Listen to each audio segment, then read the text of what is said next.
with John and Kathy, live from the Salem-Pittsburgh studios. And now here are your hosts, John Hall and Kathy Emmons. Hey, good afternoon. Welcome. We are live and local. We're not pre-recorded. High atop Green Tree Hill. It's good to be with you on a gorgeous, We are living our best lives. We really are. What is happening? I sat there last night in my house with all my windows open. Yeah, of course. I mean, the wind was like whipping through. It Beautiful. was unbelievable. Lovely, lovely. And that full moon last night as well. It feels as though it's like early September, doesn't it? Yes. Let's go to the beach. Yes. Very, very nice. Anyway, good weekend for you? Yeah. I was at your house. Yeah, you were at my house. That was super fun. Very much fun. Very much so. Yeah, we had a really fun night with a group of friends on Saturday. Got together. Yep. Hung out. Had some really great food. We did. Laughed a lot. Yep. Goofballs. All sorts of things are healthy for the system, right? And we got an extra hour of sleep. Yeah. So here's what happened. So you and all of our friends left on Saturday night. I sat down thinking how glorious it was that we had an extra hour of sleep. Yep. Okay. I fell asleep almost instantaneously. Okay. Woke up in the morning so tired. Like it was spring ahead. Okay. Really? What then happened? Went to church, did my thing, came home, slept like the dead in the afternoon. And then last night, so tired. What's happening? The universe gave me an extra hour's sleep and it's ruined me. What the heck? What's going on? You're supposed to be like vitalized, energized by that extra hour. Yeah. Not like maybe you're just storing, maybe you were getting ready to hibernate. Am I going to hibernate? I think, it's wintertime. Our friend Tish Harrison Warren talks about the in the Wall nature Street Journal. of hibernating, right? Yeah, but that's not something that's been offered to me. Well, your body apparently has accepted it whether it was offered or not. That's all. Right? Very much. It's time to hibernate. So the warm weather, just a harbinger, because it's supposed to be, I think Saturday's high is like 42. That's what they're saying. Wow, I didn't know that. Yeah, that's going to be kind of a shock to the system. It's coming. Very much so. Okay, I should go. Yeah, I left my window open at home. It's fine. It's like, what is it? It's 70 some degrees right now. It's 80. Hold on. Is that true? Oh, no, I'm sorry. No, it's either 63 or 83, depending upon my eyesight.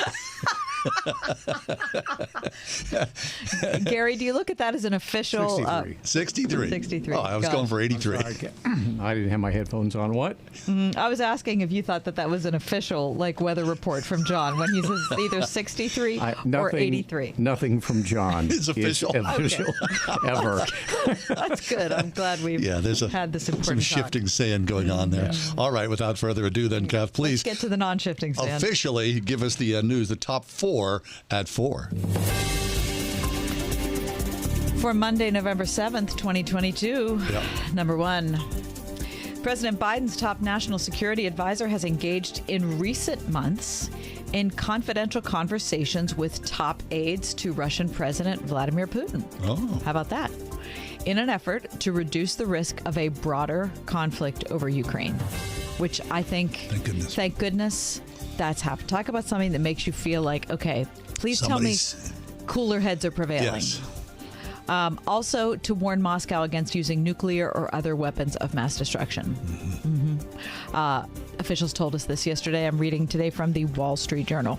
The officials said that the U.S. National Security Advisor Jake Sullivan has been in contact with Yuri Ushakov, a foreign policy advisor to Mr. Putin. The aim, of course, has been to guard against the risk of escalation and keep communication channels open. That can't be bad. No. That cannot Keep be talking, bad. please. Yeah. Number 2, Meta Platforms, parent company of Facebook, is planning to begin large-scale layoffs this week. Did you read about this? Yes. Yeah, it could be the largest round in a recent spate of tech job cuts after all of the rapid growth they had during COVID. The layoffs are expected to affect many thousands of employees.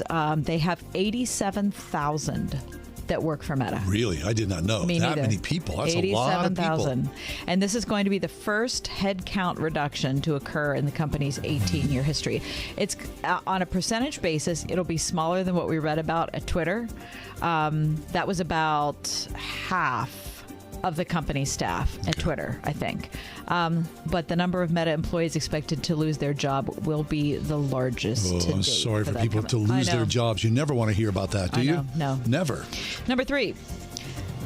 Academy Awards season, just a few months away, John. I tell you that because of your love of the film. You're going to see another film this evening. I'm excited for you about that. This year it will be hosted by...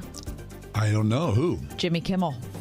It'll be his third time doing it. He hosted in 2017 and 18. Was that announced today? Yeah, it was announced today. Okay, fine. Do you have any feelings about that? Neither here nor there. Yeah. Okay. Yeah. He's a big fan of the movies. So, of course, everyone from the Academy Awards was saying, oh, my goodness, this is the greatest thing ever. It's our dream come true. Of course, we remember the last Oscars when Will Smith went up and hit Chris Rock and it all fell apart. I'm sure will be revisited, won't it? Revisited. There'll be many jokes. Inspected, within an inch of its life. And number 4, finally, blessedly, Election Day is tomorrow. And that is your top 4 at 4. Excellent. Listen, watching TV now is unbearable. Yeah. Seriously. Well, I'm not going to watch. We watched... Did you watch something live? We watched the football game yesterday. And every single commercial block in the football game. Well, it's on here. It's on our station as well. It's just one election ad after another. That's a lot of money being spent, it right? Sure is. Holy smokes. I can't wait for it to be over. Me too. Speaking of Election Day, at 5 o'clock, we're going to talk about John's personal election crisis. What has happened to John's ballot? We'll talk about that, and you can make sure yours is okay. All right. We're going to be talking about what happens when kids come out as gay, lesbian, bisexual. That's in our 5 o'clock hour with Mark Yarhouse. Also, how much you'll pay in taxes should you win the Powerball. That's tonight. Is it $1.9 billion? Come on. That's crazy money. That's so scary. It's been crazy for so long, and it just keeps getting crazier because no one keeps winning. And coming up next, our good friend David French will be with us. It's always a negative world for Christianity, even those of us who are inside American Christendom. What do you mean, the good old days? Yeah, exactly. You know how good those days were. Right. Okay. Usually we go to the White House. Greg Clarkson's tied up this week. Greg can't make it. David French joins us. 101.5 WORD. There are 3 ways of dealing with the Bible, especially when you come to a passage that you don't quite agree with or understand. The first tactic is to pick and choose what you want to believe. The second is to remain ignorant of what the Bible has to say at all. The third is to dig into the Word and try to understand all of it, whether or not you like what it has to say. Well, if you fall into that last category or would like to, please join us this week on Through the Bible Radio. This evening at 9 p.m. on 101.5 WORD. There are many issues in this election, but John Fetterman only wants to talk about one: his support for killing unborn babies by abortion. Sadly, John Fetterman wants to deny the most basic right to life to unborn babies. John Fetterman even supports a federal law that allows unlimited abortion essentially until birth, and he wants to pay for it with your tax dollars. John Fetterman should never be in the U.S. Senate. Mehmet Oz respects life. He supports measures to protect unborn babies and their mothers. Mehmet Oz supports protecting unborn children from painful late abortions, and Mehmet Oz opposes using your tax dollars to pay for abortion. Mehmet Oz will fight to protect life. Unborn babies can't vote, but you can. Please vote for life. Vote for Mehmet Oz for U.S. Senate. Paid for by the National Right to Life Victory Fund at nrlvictoryfund.org. Not authorized by any candidate or candidates committee. NRL Victory Fund is responsible for the content of this advertising. This is John Hall with Word FM, and we're partnering with Bible League International on Stand With Them, Bibles for the Persecuted Church. Paul reminded Timothy that all who desire to live a godly life in Christ Jesus will be persecuted. Persecution is suffering for the sake of Christ and His glory, and it comes in many forms all over the world. In India, it's being shunned by Hindu family members. In China, it's the loss of church buildings. In the Middle East, it could be jail or even death at the hands of extremists. Isaiah is a new Christian in Asia, praying for the nourishment that comes only from God's Word. Send him a Bible for only $5. $35 sends 7 Bibles. $100 sends 20 Bibles, and your gift will help Word FM and Bible League reach our shared goal of sending Bibles to 5,000 persecuted believers.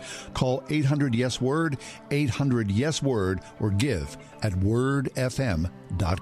Marketing your business is hard. It's so competitive, and getting new customers is as hard as keeping your existing ones. We know it because we're a local business too. So when it comes to marketing your business and getting new customers, we know how to do it. Our digital marketing firm, Salem Surround, is built to create customized solutions to your business, not your competitors, just you. Reach out to us at salemsurround.com, and we'll work with you to create those solutions that will increase your business and bring you new customers. salemsurround.com.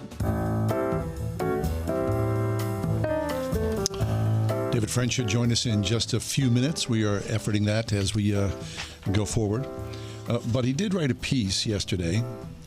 It's always a negative world for Christianity, which made me think several things. Yeah. Did it make you think several things? Very much so. Yeah.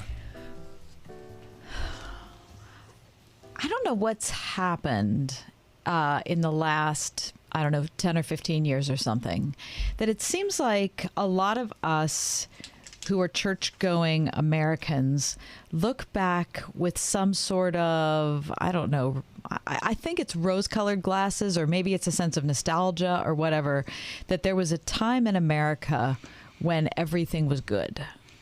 Like, let's say it's the 1950s. That you we had the 50s, people think that? Oh, yeah. I think there are a lot of people that think that. 1950, it's the... We were at our best. It's the Leave It to Beaver era. It was before the sexual revolution. Right, Ozzie and Harriet. It was, family-centered. It was church-centered. There was prayer in schools. Mm-hmm. There was mandated scripture readings in school. And the majority of people, largely, by far, would say that they were believing Christians. Yes. And there was also an undercurrent assumed sense of morality. Mm-hmm. That divorce was bad. It was before there was no-fault divorce, right? That stay-at-home moms. Cohabitation was before marriage frowned upon. Right. Now, there is truth to some of this, right? I mean, you can't throw the baby out with the bathwater, right? There was a time where you could say these things, that more people believed in at least the ideal of Christianity than it is today. I think the undercurrent of Christian morality it's important to recognize that doesn't exist in the same way it did. I think that's important to say. But I also think that it's vital to realize that the 1950s were horrible if you were a person of color. Yes.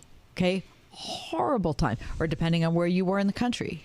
So, when we talk about things are so bad now and things could never be we wish things could be as good as they once were. Right. That might be for a certain segment of society, but that's certainly not the case for Americans across the board. David French is with us. David is the senior editor at The Dispatch, an attorney concentrating his practice in constitutional law and the law of armed conflict. He's also a veteran of Operation Iraqi Freedom and one of the senior editors at The Dispatch, which we read every day. Here to talk to us about a piece that he wrote yesterday, It's Always a Negative World for Christianity. David, welcome. Well, thanks for having me. Great to see you guys. Good to see you, too. Nice to see you, David. So what do you say? Was there a time in America where those were the good old days? No. No. I think there are times in America where different aspects of the culture were more challenging to Christianity. So, for example, I was eavesdropping for a moment before I joined, and you guys were talking about sort of in the recent past, it was horrible for Black Americans, for example, in the Jim Crow era. And it's not like that magically went away in 1964 when the Civil Rights Act was passed, so that we had hundreds of years of slavery and Jim Crow, but at the same time, during much of that time, you might have had much more Christian sexual mores in much of the country, for example. Often not in the slave-owning South, but in much of the country, you had much more Christian sexual mores, say. And so you might take the issue that has gotten worse in the sexual revolution, which is sexual mores and sexual morals, for example, and say, see, look, that's getting a lot worse. But then there's a whole other huge category of life that has gotten a lot better, right? So America treats diverse people in the United States and diverse communities in the United States far better than it used to. Sure. Far better. And that would be, I would say, a massive advance of Christian morality. Treating people with dignity and equality would, I would say, be a massive advance of Christian morality, and was a specific Christian argument made in the culture. I mean, the civil rights movement was infused with Christianity. It just infused with it. And so this is an argument of Christian morality that the country's a lot better about. But at the same time, there have been aspects of the sexual revolution where the moral environment has gotten a lot worse. And so I think one thing that's really important is to say, this world is not our home, and it's going to be alien to Christians in different ways and different times, and different challenges at different times. And it's just sort of wrong to look back and say this era or that era was some sort of golden age, when often when you lift up the rock on that era, you're going to find a lot of ways it challenged faithful Christians, or in a lot of ways that faithful Christians should have felt challenged, and sadly sometimes maybe weren't. Right. So the narrative then is a false narrative, and you, in the piece that you wrote yesterday, you bring up two recent events in history that really affect us as believers, as conservative believers as well. Could you go into those? Mm-hmm. Yeah. So one of them was talking about, I was at an event at Lincoln Center, and a woman by the name of Sybil Jordan Hampton, Dr. Sybil Jordan Hampton, spoke, and she told her story. And her story included being the only Black 10th grader at Little Rock Central High School in 1962. So this is not ancient history, right? This is 1962. She's alive. She's right there telling us about her life in 1962, and how she had to have armed National Guardsmen to protect her in that first day of school, how classmates wouldn't even look at her, come close to her. The ones who did talk to her would hiss racial slurs at her. And then also they began every day with prayer and reading the Bible. Well, some people would say, see, that's a good time. That's when we had prayer in schools. Mm-hmm. But there's the deeper, darker reality was, yeah, there was prayer in schools, but there was nothing Christian about the way Dr. Hampton was treated as a young child in that high school. Was that a good time for Christianity? No, I would say that's a bad time for Christianity. Mm-hmm. And then I brought up this recent Hulu documentary. I don't know if you've seen it, of Jerry Falwell Jr. It's rough watching. It's something, yeah. And one of the things that really stood out about that is not at all unusual in these kinds of circumstances is that here you had this giant Christian organization, largest Christian college in the world. And here you had a leader who was fundamentally corrupt and immoral. And if anyone challenged that leader until his fall eventually came, they faced punishment. They faced reprisals. So even in the heart of the biggest Christian institution, one of the biggest Christian institutions in America, authentic Christianity was difficult in the halls of power in that institution. Mm-hmm. And so what that tells you is that even now in conservative Christian institutions, when they're corrupt and when they have the corrupt leadership, authentic Christianity can be difficult even in a Christian institution. And so we need to, I think, have sort of a giant dose of perspective about American history and sort of how Christianity has fit in and how hospitable, truly hospitable America's been to Christianity, and also a dose of humility about our own institutions, mm-hmm. even as we look at the larger culture and say, well, look how bad they are. Right. A lot of times the culture is looking back at us and saying, what about your largest university? What about one of your biggest churches, the Hillsong scandals? What about your biggest Christian camp, Kanakuk? What about, and you can just go down the line. And in time and time and time again, what you'll find in those places is that authentic Christians who are trying to live out their faith were obliterated by Christian institutions who challenge corruption. So it should be a big dose of perspective and humility. And you see it, of course, David. Kath and I were talking about tomorrow's election.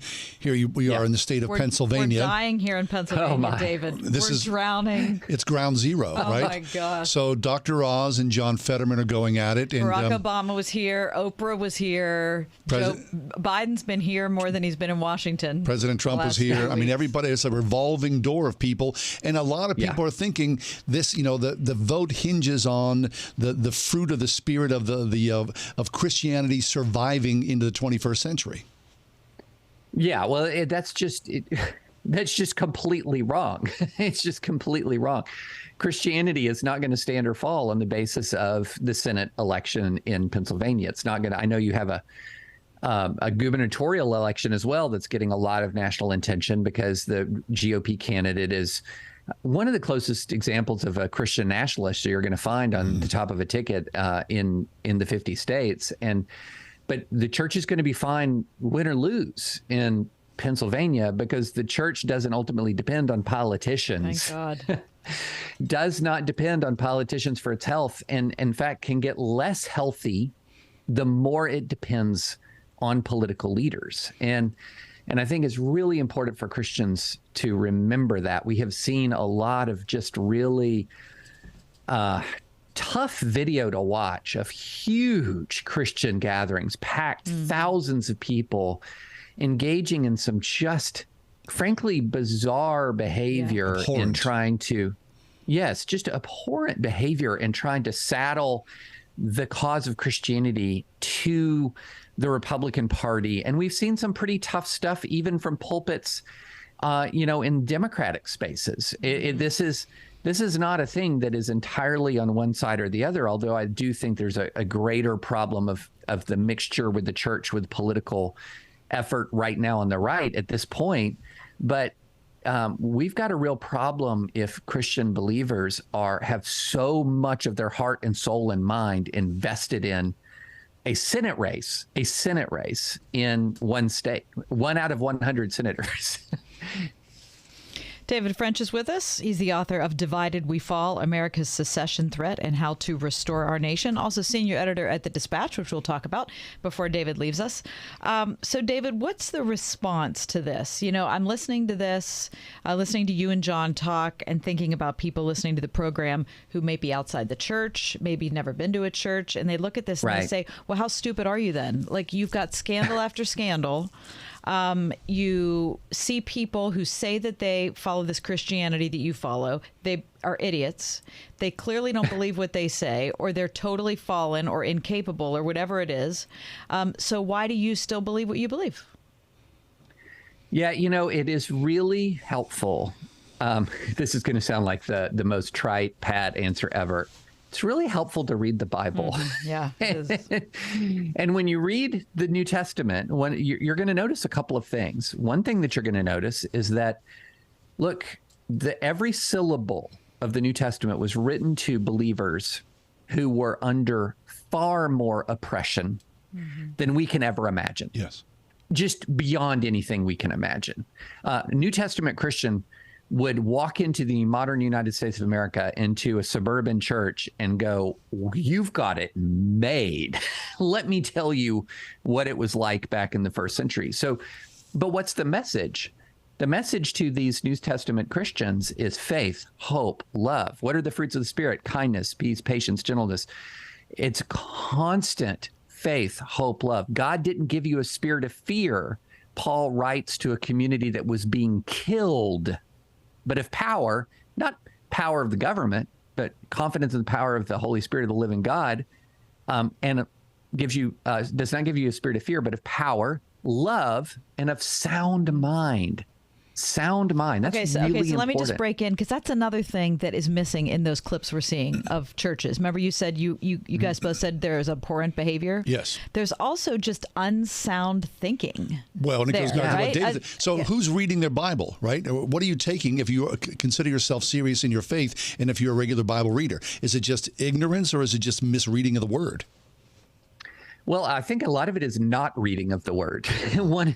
One of the things that we have found is that a majority of people who call themselves evangelicals now go to church once a month or less, with around 40 or so percent either never going or going around once a year. Wow. Okay. Wow. So evangelicalism is becoming a kind of a social, cultural, political construct. So there's millions of evangelicals who don't go to church, who've not received real instruction of the word. And then there's always the problem. We've always had this of sort of very selective reading, right? That you're going to pick out the kind of verses and stories that really reaffirm your priors. And so a lot of people don't focus in on the fruits of the Spirit, don't focus in on 1 Timothy and power. God did not give us a spirit of fear, but they really read and reread, Jesus cleansing the temple. And they'll say, well, this is what we need to be doing. And then the other thing is that, so one, you notice that the message to an embattled, persecuted church is faith, hope, and love. Loving your enemies, bless those who persecute you. That's New Testament. The other thing you're going to notice is that the church that Paul was writing to already had a lot of problems. Yeah. So read 1st and 2nd Corinthians. I mean, the church had a lot of problems already. Okay. And so having the church having problems does not surprise God, right? This was something that, Paul was having to admonish the church. And really, he spent a lot more time admonishing the church to be faithful than he spent time like owning the Romans for their secular ideologies, right? He was really, really focused on making sure that the church understood the gospel and, importantly, lived the gospel and lived gospel virtues. And so I think that, those of us who, look, I pay a ton of attention to politics. It's my job. I care deeply about justice and policy. I think those things are very, very important. But I also know that as a church, we circle our wagons around the gospel. That's what we circle our wagons around. And how do you know, Jesus said, by their fruits you shall know them. And we should really ask ourselves, what are the fruits of our obsession with politics? Are they bitter fruits? Are they good fruit? And it's been bitter fruit for years that we justify by saying, well, the other side's bad, the other side's bad. But the other side was really bad in Roman times, right? Really bad. And yet the admonition from Paul was, the instruction from Paul about the fruit of the Spirit was a whole host of virtues that you just don't see much in our culture or in our politics at all, including, sadly, from elements of the politically engaged church. Amen and amen. David, tell us in 30 seconds about the Dispatch, what it's like, and why people should be a subscriber like us. Yeah, if you are wondering, where can I go to get news that is fact-based reporting and commentary and analysis, it's the Dispatch. That's what we pride ourselves on. We do not deliver hot takes. We do not deliver clickbait. We try to call balls and strikes on both sides. We are not riding the wave of the news cycles. So thedispatch.com. And if you want to follow my writing, the easiest way is follow me on Twitter at David A. French, where I post everything that I write. Very nice. We love the Dispatch, David. We do. You guys are doing a great job. You It's sure like are. growing by leaps and bounds. It's 7 super o'clock exciting. every morning, it comes in the mailbox. We feel good about it. Good job. Wonderful. Thank you. Thank you. Good to see you, David. Tell Nancy hi. Good to see y'all. When you need your dollar to go further, you need the Original Mattress Factory. We hand build our mattresses and box springs in our factories and sell them factory direct in our own stores. We cut out the middleman and pass the savings on to you. You get a better quality mattress at a better price compared to mainstream brands. When your wallet is feeling the squeeze everywhere from the gas pump to the grocery store, real value is more important than ever. Visit an Original Mattress Factory location today to see our factory direct difference for yourself. Experts estimate that return rates for some online mattress companies may be as high as 20%. That's because the only way to know if a mattress is the right fit for you is to test it out before you buy. The Original Mattress Factory's no-pressure shopping experience means you can take all the time you need to find the mattress that meets your needs. You can even see how we hand-build our products in our local factory showroom.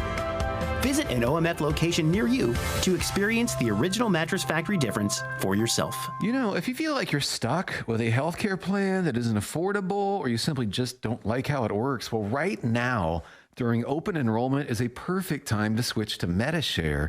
The typical family saves $500 a month when they join MediShare, and what's more, they like it. MediShare has double the customer satisfaction rate compared to the industry. That's double. And MediShare is the most trusted name in healthcare sharing. It's been around for 30 years. It's shared more than $4 billion in healthcare bills. And here's why now is the perfect time to make the switch. If you join MediShare Complete by January 1st, they will waive your new member fees and you'll save an additional 10% off your first year. That's right. No fee to join, 10% off every month for all of next year. But again, it's a limited time offer. So yeah, you're not stuck. You've got a great option. Call now, 844-91-BIBLE. That's 844-91-BIBLE, 844-91-BIBLE. Bedner's Farm and Greenhouse is kicking off the holiday season Saturday, November 19th. It's their Jingle and Mingle open house. From 10 till 2, enjoy free cookies, coffee, and cocoa as you browse bunches of fresh and fragrant greenery, handmade wreaths, poinsettias, and more. Attend the Make and Take workshop, win Christmas-themed door prizes, plus games, music, a food truck, and plenty of homegrown holiday happiness. Bedner's Farm and Greenhouse in McDonald at bednarsgreenhouse.com. Hi, I'm Kyle, and my company is Blindster.com. I started Blindster in 2010 to provide custom blinds, shades, and shutters at affordable prices. Our blinds are easy to install and shipping is free. Don't hire an expensive professional. Do it yourself and save big at Blindster.com. We are everywhere. On your radio at 101.5 WORD FM Pittsburgh, at wordfm.com, the Word FM mobile app, iHeart, TuneIn, and Odyssey.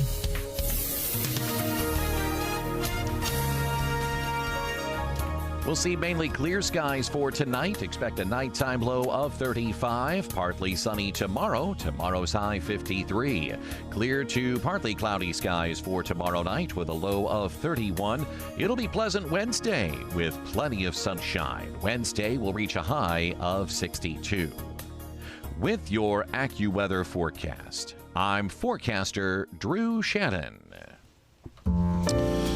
When that day comes when you finally retire, will you move elsewhere or stay here in Pittsburgh? You asking me what's going to happen when I retire? I'm trying to figure out how we're doing in the 5 o'clock hour right now.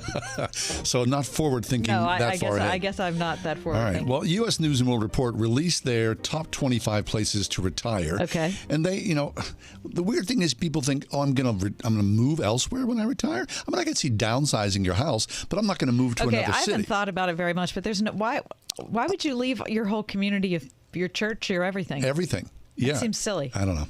Okay, so U.S. News, to identify the best places to retire. Do that? I think so. I think people, there's a lot of snowbirds, right? I'm retaring and I'm going to go to Florida. Your parents did that, right? Yes, they did. And they regretted it immediately. They hated it, right. Yeah, they were back shortly. Okay. So U.S. News and World Report had, they looked at 150 metropolitan areas, and criteria includes happiness of local residents, housing affordability, tax rates, and health care quality. So there's, like I said, 25 plus places. The weird thing is, when you look at the top 10, more than several are here in the great state of Pennsylvania. In the Commonwealth? Yes, they are. Mm-hmm. Is one of them Pittsburgh? Well, let me go through quickly. Okay. I did say, top 10, but let me do top 11 because 11 is Sarasota, Florida, which you would think, okay, of course. Yeah, right. They give housing affordability and good health care. Number 10 is Reading, PA. Reading, PA. Really? Mm-hmm. Housing affordability and great health care. Okay. Reading. Number 9 is Allentown, PA. Mm-hmm. They're living here in Allentown. I guess so. They're closing all the factories down. Number 8, Ann Arbor, Michigan. University of Michigan. Number 7, Daytona Beach. Now, you can understand Daytona Beach. Walking the Speedway? Beach. Just driving around. Daytona isn't that a party place? Well, it can be. No, but our friend Dean. Is that near Daytona? Yeah. Okay. Mm-hmm. Number 6 is Naples, Florida. Okay. Number 5 is York, Pennsylvania, home of the Peppermint Patty. Home of of Harley Davidson. Mm-hmm. Number 4 is Tampa. Number 3 is Pensacola. The number 2 place to retire in the entire country is Harrisburg. What? The sunshine of Harrisburg, PA. The number 1 place to retire in the entire United States is Lancaster. Mm-hmm. That's crazy. That's the U.S. News and World Report. I don't know. Okay, so between Lancaster, Reading, York, and Allentown, that's, within 70 miles. Yeah. They're all... What? So you don't have to go to Florida. You just go to Reading and retire. I don't know. It's kind of weird, isn't it? Wow, okay. Well, I'll tell you, we're looking for some more people to get excited about politics here in the Commonwealth. Okay, we're going to come back. We're going to talk about to be gracious, how to be gracious when haters going to hate. Mark Ward is with us in a few minutes. Stick around. It's The Ride Home, Pittsburgh's Christian Talk. 101.5 WORD. The Word of God. It's bold, it's direct, it cuts across the grain of popular culture. It illuminates the mind and transforms the soul. Its meaning doesn't change. It applies to everyone, everywhere. Hi, friend. This is John MacArthur, encouraging you to find out what the Bible means by what it says. Join me for clear teaching from God's compelling Word every Monday through Friday, right here on Grace to You.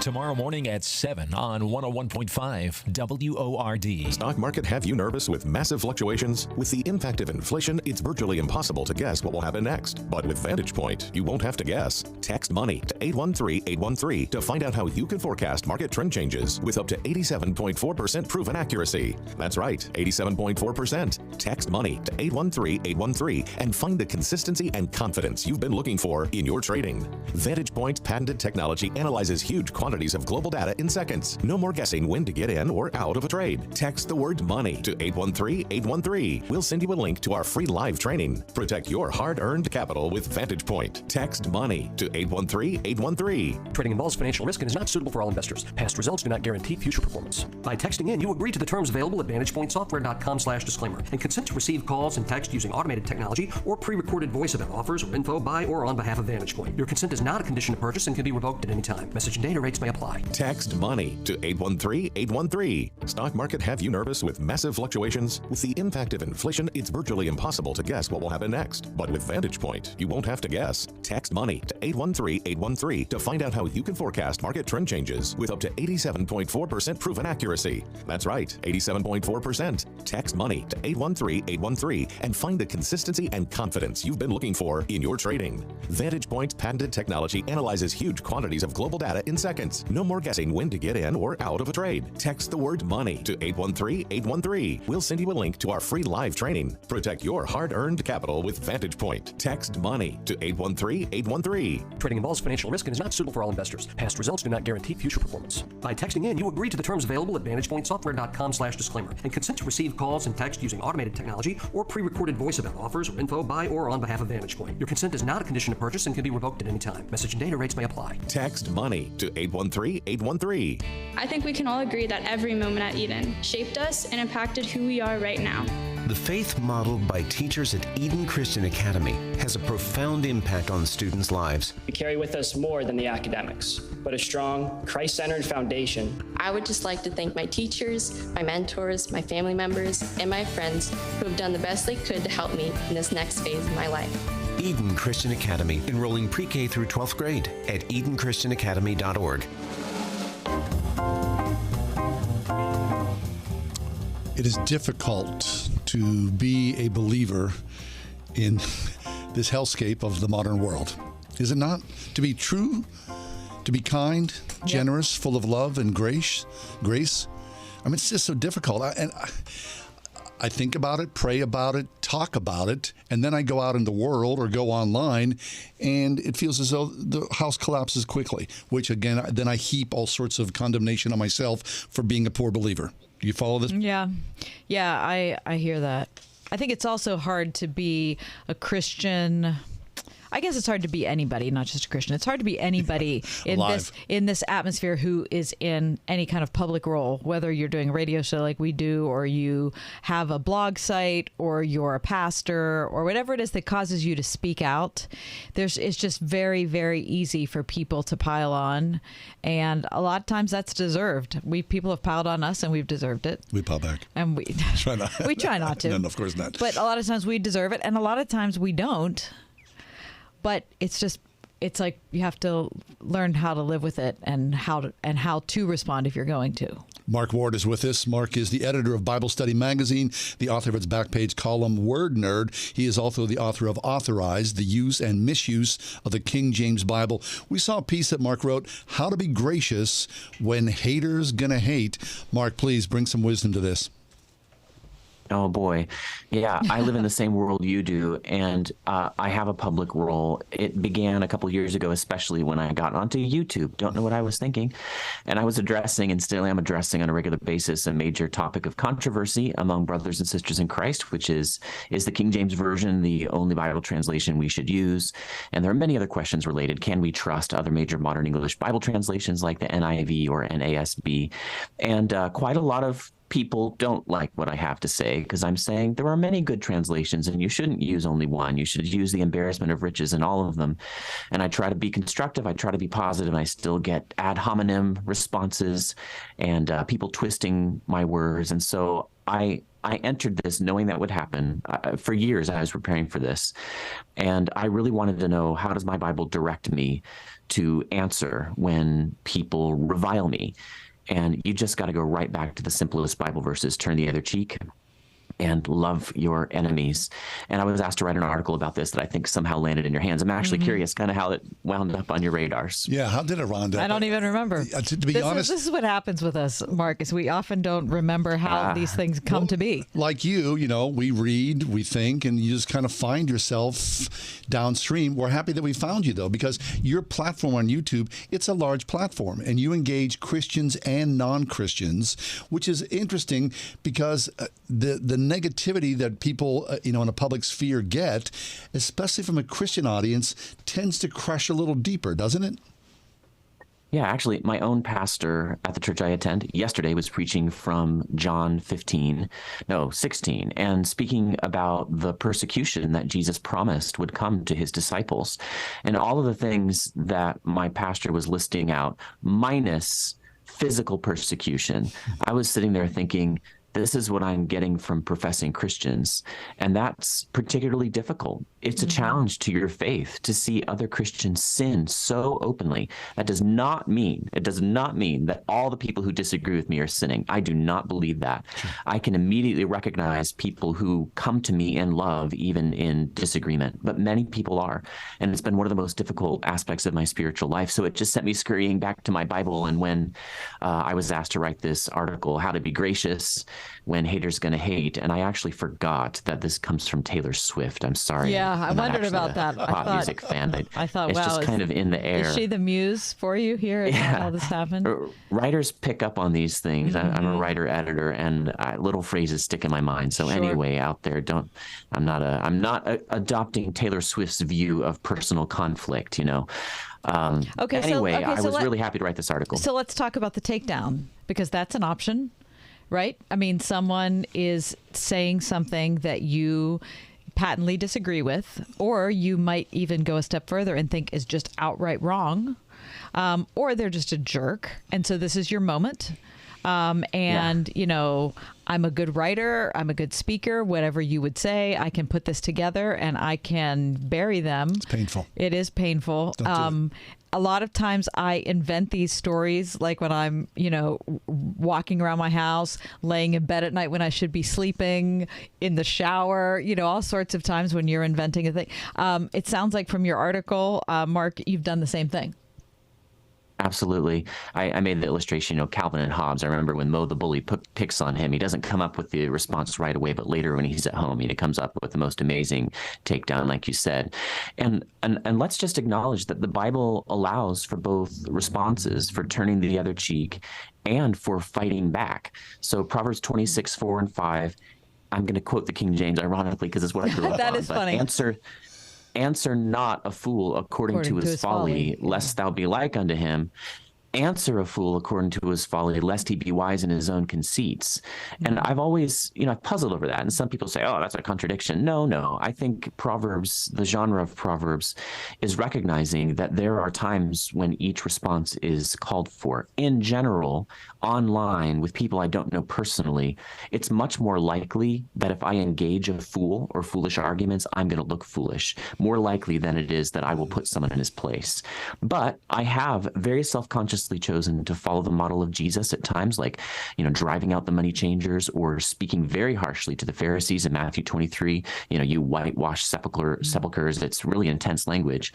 I did that one time that I can think of with a ex-evangelical, I'm not totally sure where he's at, but scoffer who was basically saying that evangelical Christians read the Bible only in order to make the Bible fit with their existing beliefs. He has a PhD in sociology, and he's writing in an academic journal. And so therefore, I'm punching up, not down. And I am much more likely to use harsh language, direct language when that's the case, because I think that's what Jesus did, or Elijah on Mount Carmel, mocking the priests of Baal who had a lot of power in that society, saying, oh, maybe your God's going to the bathroom. Maybe he's on a journey. Right. That's why he's not sending fire from heaven. Mm-hmm. Right. So the Bible gives me room to respond either way, but it sure seems like most of the Christian internet that I'm encountering, a lot of 80% of the time in conflict is going with the Elijah and, Matthew 23 model, and forgetting that I think that usually needs to be the exception that proves the rule. Usually you're loving your enemies. A soft answer is turning away wrath. I think that's the emphasis that I, as a Bible teacher, want to put on people. Right. And that to me is the rule, right? Because when you respond harshly, then even if it's justified, you carry that wound with you throughout the day somehow. I don't know if that's you, but I feel like it's just too ugly and too messy internally, so it just ruins me. Yeah, a good friend of mine is making a documentary right now on John Newton, and John Newton was more famous for his hymns than his sermons, and I think back in his day was equally famous for his letters. And he has an awesome letter that I've put on my blog, and I've also translated it into modern English with Modern Concerns on my YouTube channel. He wrote a letter on controversy, it's called, in his collected letters. I read that 25 years ago when I was first given the job of being sort of a little reporter on religion and politics. Yeah. I was way too young for this, and I knew, wow, there's a lot of pitfalls for me to stumble into, and some older, wiser people pointed me in this direction. I read John Newton over and over, and he doesn't back off of the necessity of sometimes saying you disagree with somebody else in public, but he gives the most simple biblical reminders. Like the one that probably sticks with me the most is, hey, wait a minute, if this opponent of mine, and in my calling it usually is this way, if this opponent is a Christian, I'm going to spend eternity in heaven with this individual, rejoicing before the presence of God. Maybe that ought to flavor how I treat them right now. Yeah. I urge people to go read that. It's on my blog. It's everywhere you can find on controversy. Or if you search YouTube for Mark Ward, Amazing Grace, social media, you'll find my sort of video adaptation and update of Newton's excellent letter. That's Mark Ward, editor of Bible Study Magazine. You have about 15 seconds because that's the way we live in radio. I'm sorry to tell you. Tell us about your YouTube channel. I think that the Christian church in America and all the English-speaking world needs to be encouraged to welcome the embarrassment of riches we have in major modern English evangelical Bible translations, rather than being any kind of one Bible onlyist. That's my channel. Oh, I like it. Fabulous. Okay, that's Mark Ward. Mark, it's been a pleasure to meet you. Thanks for being here. Thank you so much. Thanks for the invitation. Our pleasure. How to be gracious when haters going to hate. Mark Ward. It looks very interesting on his YouTube channel. I want to check it out. Very much. Coming up next, Twitter's trying to rehire the people they already fired.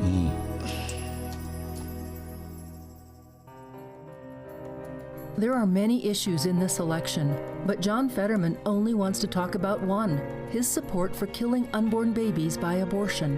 Sadly, John Fetterman wants to deny the most basic right to life to unborn babies. John Fetterman even supports a federal law that allows unlimited abortion essentially until birth, and he wants to pay for it with your tax dollars. John Fetterman should never be in the U.S. Senate. Mehmet Oz respects life. He supports measures to protect unborn babies and their mothers. Mehmet Oz supports protecting unborn children from painful late abortions, and Mehmet Oz opposes using your tax dollars to pay for abortion. Mehmet Oz will fight to protect life. Unborn babies can't vote, but you can. Please vote for life. Vote for Mehmet Oz for U.S. Senate. Paid for by the National Right to Life Victory Fund at nrlvictoryfund.org. Not authorized by any candidate or candidates committee. NRL Victory Fund is responsible for the content of this advertising. Trish heard one of our radio ads recently and gave us a yell. Ryan, she said, I keep hearing that mortgage interest rates are annoyingly up, but I'll keep it real. I'm struggling with bills, I haven't taken a vacation in years, and my back patio looks like Godzilla visited. And then, I keep hearing how much home values have gone up. Would it be wrong to pull that new cash out of my home to use for this stuff? It's Ryan from United Faith Mortgage. And yes, rates are annoyingly up. And so for some, it could be wrong to do a cash out refinance. But for others, the recent home value rush is still a once-in-a-lifetime opportunity. Trish eliminated her credit card debt, turned the backyard into an oasis, and kept some money back for a vacation and rainy days.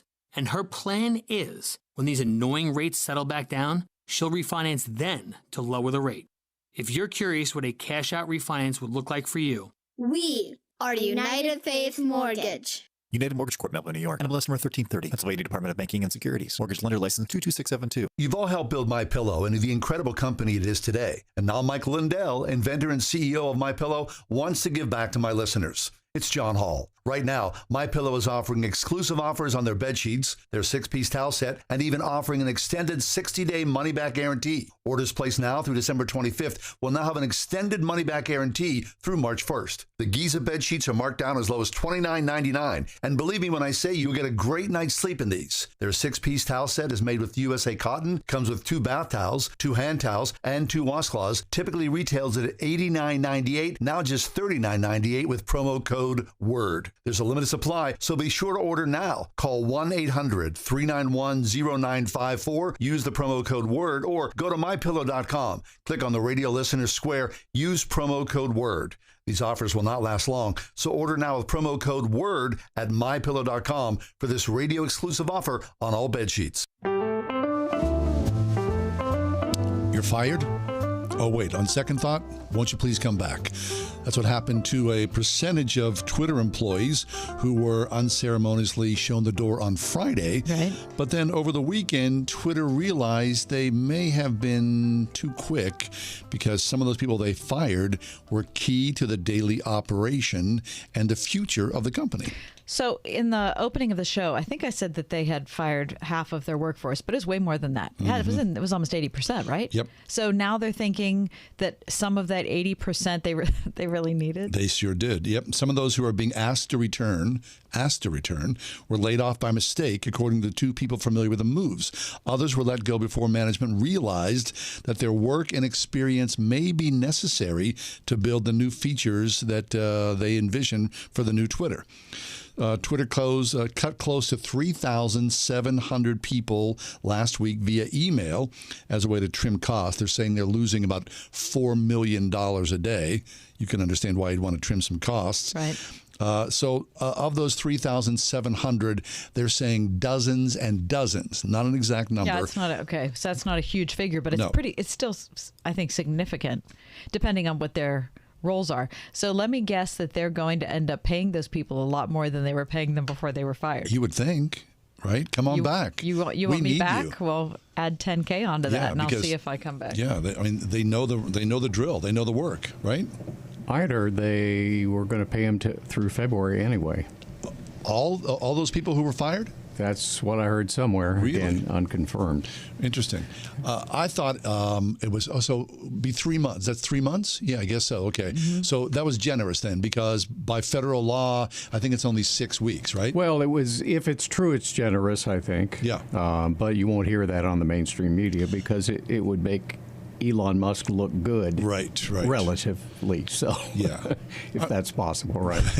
Well, he does a fine job by himself, right? Just by his daily tweets. Yeah, right, and his repopulation policy. Yeah, right. Yeah. Which involves having children with as many women as he possibly can.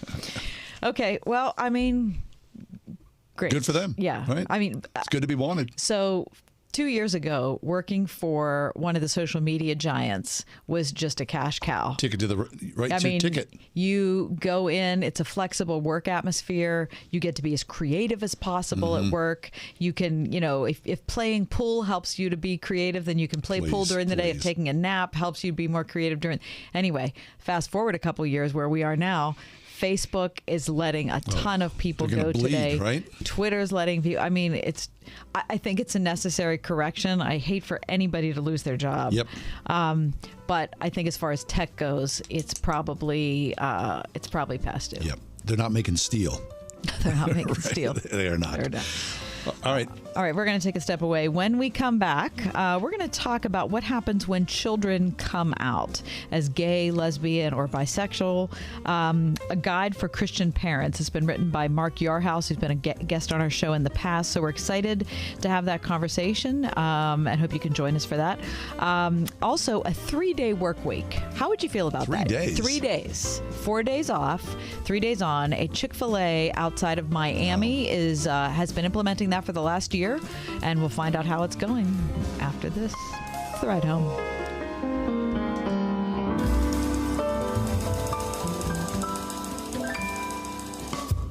.5 WORD-FM Pittsburgh. On your smart speaker by saying, play the word Pittsburgh. And on your phone via the Word FM mobile app, iHeart, TuneIn, and Odyssey. Patriot. With SRN News, I'm John Scott. Both President Biden and his predecessor, Donald Trump, hoping to provide their party's late boost on the last full day of campaigning. The president holding a Monday evening rally in Maryland. Former President Trump set to stage his own event in Ohio for Senate candidate J.D. Vance. Early voting in Georgia has ended. Record turnout this election cycle with 2.4 million people voting. As for the latest poll numbers leading into Tuesday's midterms, Republican Governor Brian Kemp ahead of Democrat challenger Stacey Abrams in the Real Clear Politics average of polls by some 8 points. Turning to the Senate race, Republican Herschel Walker with a razor-thin lead over Democrat Senator Raphael Warnock. On Wall Street, the Dow is ahead 429 points, the Nasdaq up 92. This is SRN News. Turkey and stuffing, real mashed potatoes, sliced top round, Aunt Emma's broccoli casserole, chicken and gravy over buttermilk biscuits. Am I making you hungry yet?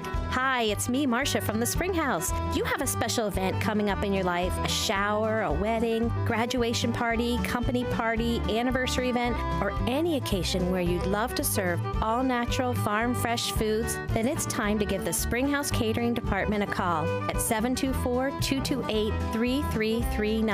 From your first conversation with Dawn, who will help you create a menu that's unique to you, to the beautiful, bounteous setup and display that my sister Jill and her crew create, you will be delighted. After every catering event, Jill tells our cooks, I wish I could take you with me so you could hear all the wonderful comments guests give us. Give us a call at 724-228-3339 or check out our extensive menu at springhousemarket.com for farm fresh catering from the Springhouse. When you need your dollar to go further, you need the Original Mattress Factory.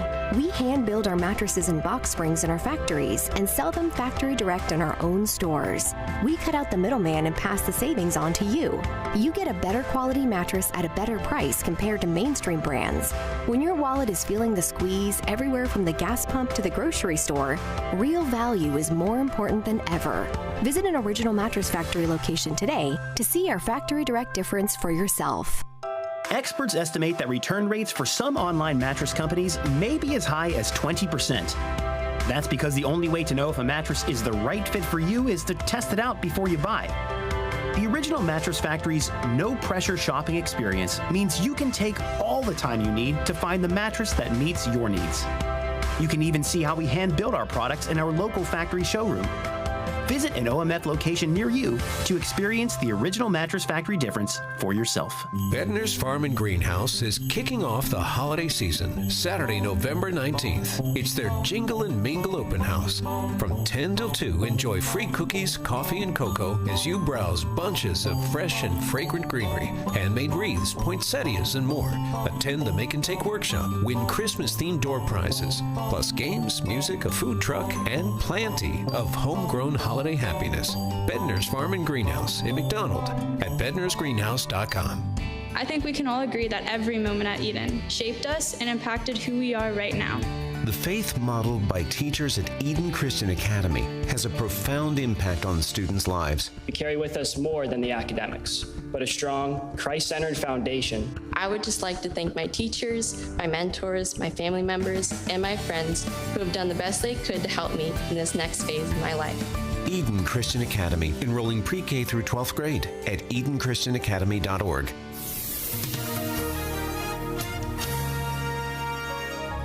We'll see mainly clear skies for tonight. Expect a nighttime low of 35. Partly sunny tomorrow. Tomorrow's high 53. Clear to partly cloudy skies for tomorrow night with a low of 31. It'll be pleasant Wednesday with plenty of sunshine. Wednesday will reach a high of 62. With your AccuWeather forecast, I'm forecaster Drew Shannon.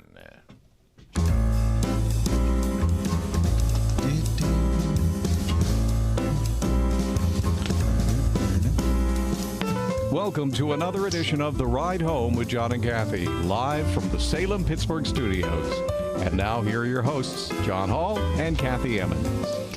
Welcome in. It's 5 o'clock hour on The Ride Home. I am Kathy Emmons, sitting across the table from John Hall. Hello. And John, this morning, as we are both want to do, get up first thing in the morning and check out the news, Sure. go to our, different websites, news sites, opinion pieces, et cetera, et cetera. And I saw an article in the Trib about wrong dates on election ballots, mail-in ballots. And I got to be honest, I kind of skimmed it. I was like, oh, here's another one of those, election stories. And to be honest with you, I just want election day to be over at this point because it's just, I feel like it's a constant assault we're under here in Pennsylvania. But never would I have expected, John, that you would have a personal stake in this story. I, too, woke up this morning, and the first thing I did was check my email.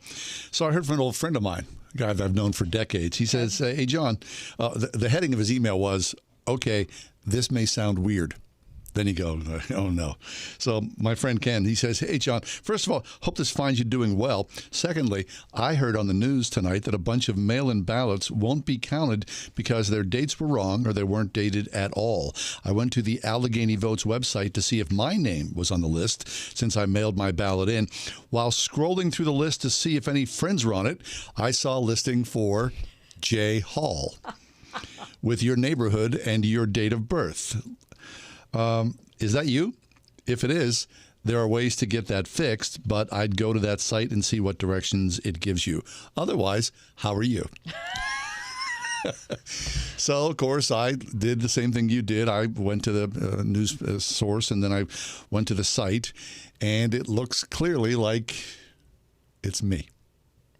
Okay, so what does that mean? This is the first time I've ever done a mail-in ballot. Okay. And so I thought it was pretty easy. I guess it was too easy. So here, this is from the Trib. The county has released a list of voters whose ballots were either incorrectly dated or did not include a date. The list was published after the Pennsylvania Supreme Court unanimously ruled November the 1st that state officials cannot count votes from mail-in or absentee ballots that lack accurate handwritten dates on their return envelopes. Okay, hold on, please. I need a judge's ruling here. Does that mean that you wrote the wrong date on your ballot? I don't know. So Grandpa. You put what night? Know. Instead of I don't know. 2022, you put 2020. I don't know. Impacted voters can cure their ballots by heading to the Election Division office in downtown Pittsburgh Monday or Tuesday, authorizing a designated agent to cure the ballot at the office or voting provisionally at their regular polling place. So I either have to go downtown today or tomorrow, right, or when I go tomorrow to the poll, have to provide a photo ID and say I'm an idiot.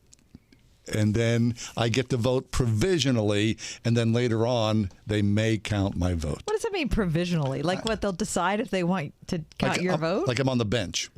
Oh, You right. know, if it's a tie, call him that idiot. Call the hanging shed. Okay. I don't know. Okay, so more than 850,000 Pennsylvanians have voted by mail already. Okay, this thing that we're talking about with you, it's about 1,000 people. Yeah, it's about 1,000 people. Okay, so it says these are mail-in or absentee ballots that lack accurate handwritten dates on their return envelopes. I thought I put the date on there. I don't. Maybe they couldn't read my handwriting or something. Yeah, I don't know. I got to go downtown tomorrow, and that's the last thing I want to do is go downtown to the voting office and the city county building.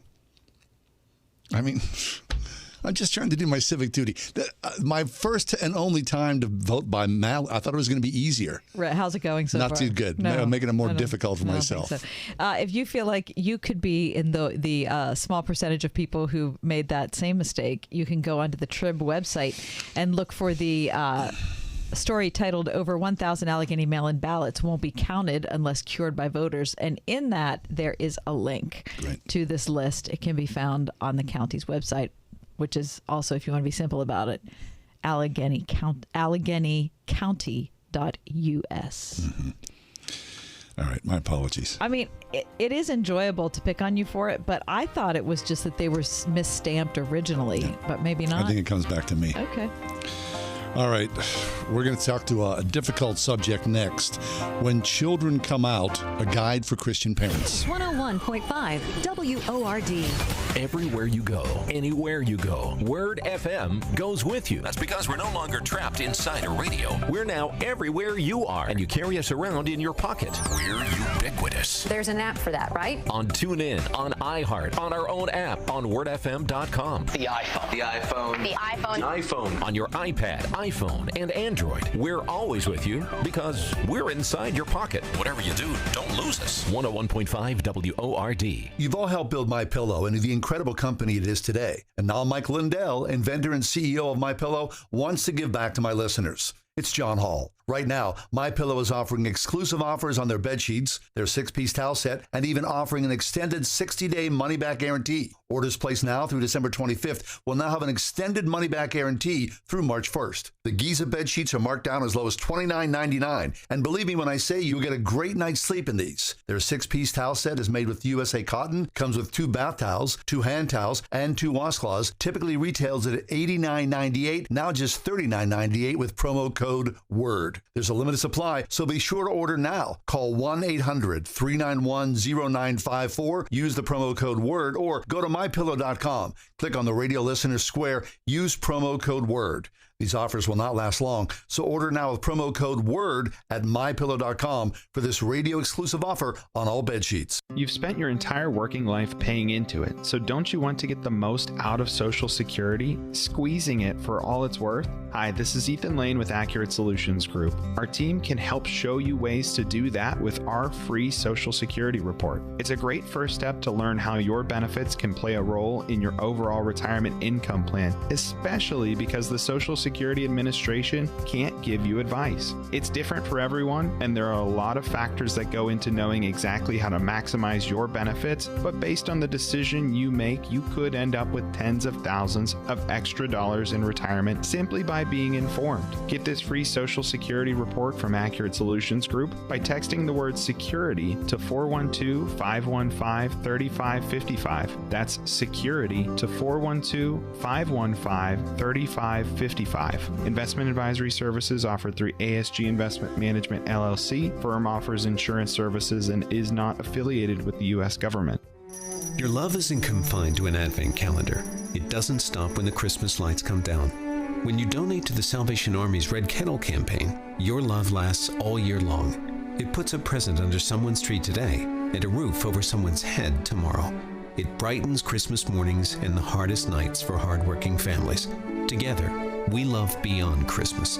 Support local families with a donation today at salvationarmywpa.org/lovebeyond.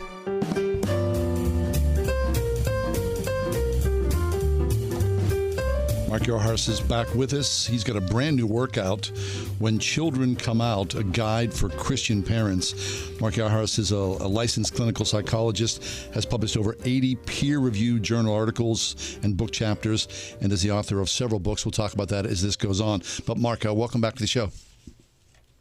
Yeah, thank you so much for having me, John. Our pleasure. Yeah, Mark, very, very difficult subject here. And we know it's an important subject, too. It is, and this affects a lot of different people. And I would say probably, abortion and the LGBTQ issues are the two primary things that rankle Christians probably more than anything. Mm-hmm. I think that's right. And this is really tough when it hits home, and it's challenging for families to navigate. And so this is really a book for what can Christian parents expect over the next 4 or 5 years? How does that play out for parents? So in reading your book, Mark, and having friends who've experienced this, I know that this can happen in different ways. So sometimes it's a situation where a child comes to the parents and says, hey, this is what's going on in my life. Other times it can be something that's discovered, maybe through social media or something like that. So talk about how that impacts that first conversation. Yeah, so we describe this as either kind of disclosure or discovery. So I think the ideal set of circumstances is that a child, comes out to their parents in a manner like we open with a letter that someone wrote to their parents and just explained, what it meant to have same-sex sexuality and be navigating these questions. But other times it is discovered through coming across pictures on social media or sort of maybe a confrontation follows or questions follow, and it ends up just being just not an ideal set of circumstances. And then of course there's those situational stressors, like if there's a relationship or things like that. It can be more than just coming out, and there can be other layers of complexity to that. Mm-hmm. And I think what I took, especially early on, Mark, is that, a lot of people, parents of children who come out as gay or lesbian, they think, what did I do? This is my fault. Somehow I was too busy at work, or the family dynamics were twisted somehow. This has to fall back on me as the parent. Yeah, many parents that we either were interviewed or we surveyed fell back on that. And a number of ministries do follow that kind of understanding that maybe there's an emotional deprivation because of a relationship with their same-sex parent. They weren't around or they were distant. There really isn't good research to support that claim. And so that doesn't stop many Christian parents from just wanting an account, an explanation, what caused my child to be, either gay or transgender. And so when, even in the face of not having good evidence, parents will sometimes land there just to have an explanation. Mm-hmm. What about the role of social media in this? You mentioned that if you're looking at discovery as a descriptive term for how a parent might find out about the sexuality of their child, what about the influence in social media on the child? Whether this is, maybe a kid who's 12 or this is a kid who's 30. What is your research telling you about how those are, how decisions in social media are intertwined? Yeah, that's harder to study. It's harder to get at a relationship, like causal, like here social media has this causal effect on, someone identifying as gay or transgender. But I do think there's no doubt that these experiences are more common and more sort of widely accessible through social media stories and accounts and experiences. And so I don't think people, I think people can turn to social media either for support or for resources. And it's also possible that those experiences can influence them in terms of maybe thinking about themselves a certain way or reaching certain conclusions. But it's really hard to nail down a direct kind of linear path. That's harder to do in research. Mm-hmm. And, oftentimes, of course, Mark, your research has shown this, right? If you're a Christian believer, well, then you have an opinion about gay and lesbian lifestyle and what the Bible has to say about it. And that may hold very strongly for a certain amount of time until your child comes out. And then, of course, it comes home to you, and you have to approach this because, of course, you love your child. Now, what I love about your work when children come out is that you've taken some more than 250 different people and looked at results that have been compiled together. Can you talk about the sort of survey and how that was all put together? Yeah, so we have a couple of surveys and we have extensive interviews. And so we kind of tell the story of the journey of the relationship. Like there's a journey for the loved one who comes out, right? And a lot of attention is placed on that. But what this book does is it spotlights the journey for the Christian parents. What happens after the disclosure or the discovery? We find an increase in things like conflict, even things like anger. And these come down over time. These decrease over time. We see decreases in just how close people felt, or communication, or sense of sort of authenticity in the relationship. Like that tends to decrease initially, but that gets better over time. It increases again. And so there's these kind of changes that you could, as a Christian parent, sort of expect or predict. And not everybody has the exact same experience. We want to make it very clear these are individual stories for every family that navigates this terrain.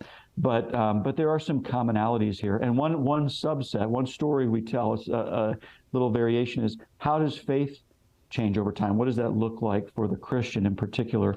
And that's where, beliefs about sexual behavior, most Christian parents continue to be more traditional in their understanding of what's right and wrong about sexual behavior. But it was pretty common for Christian parents to question those beliefs.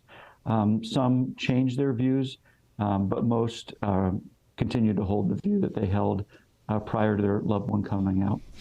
Mark Yarhouse is with us. The new book is called When Children Come Out, A Guide for Christian Parents. Mark, you've written this with Olya Zaporozhets. Could that be the right way to pronounce that? Yeah, Zaporozhets. Yeah. Okay, good. Zaporozhets.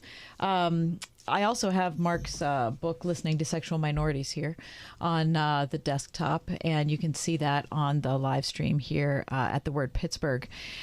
Mark, for people listening to the program, whether we're talking about When Children Come Out or listening to Sexual Minorities, I can imagine some people thinking, why is he being so reasonable about this? I mean, the Bible's clear in what it says about homosexuality. Why is he being like, why is, just saying that, we should just listen to people? Like, there's a clear right and a clear wrong, and why can't we just say it? Yeah, well, I do think Scripture is clear, but it's also clear that we're to love people, and as people navigate these difficult questions, I think sometimes in the church we've talked about it like the gay community is sort of out there, and there's kind of us and there's them. But the reality is, in our own homes, in our own churches, we'll have young people navigating questions around their sexual or gender identity in either childhood, with gender identity, in adolescence, in young adulthood, with their same-sex sexuality. So it's really important for the church to recognize that people within our own communities and our families are going to be navigating this terrain. And so you want to respond with compassion towards people. And I think that's what happens when Christian parents find that it's their own child. Like, okay, this is my child. It's a different conversation now. Right. So I imagine, of course, Mark, the research, and for anybody who's, has a child who's same-sex attracted, this is a very long journey. And what happens whenever there is a disclosure, whether the child chooses to tell the parents or whether you find out, through social media or whatnot, what happens on day one is not what is the same from year one or year 5. Like all relationships, they're malleable. Things change, hearts change, and especially especially, as a believer, everybody wants to love their children. Everybody wants to have a relationship with their children. And I think the thing that's most valuable to me when I read When Children Come Out is that you and your co-author are really key in saying adjust and keep that relationship open no matter what. Yes? That's right. And we are in every chapter, we're giving advice from Christian parents who walked this path before the reader is walking that path. And so we're drawing on their experience, what they would say. And so many Christian parents would say, keep as many doors open as possible to the relationship. You may have conflicts. You may have value differences. There may be some unique challenges that you face that not everyone else will understand. But try to keep as many doors open to the relationship. And I think that is a theme that's kind of thread throughout the book. Mm-hmm. So, of course, Mark, everyone's well aware, if you're part of a Christian church, I mean, holy smokes, denominations continue to split over this issue. So can you talk about how the church can help? I mean, is the church a resource even though it's so splintered on the issue itself? I think many Christian families have not found the church to be as good of a resource as they would have liked it to have been. So I think the challenge for the church, we do have a chapter where Christian parents talked with us about what they would like from the church. I think they want to be seen.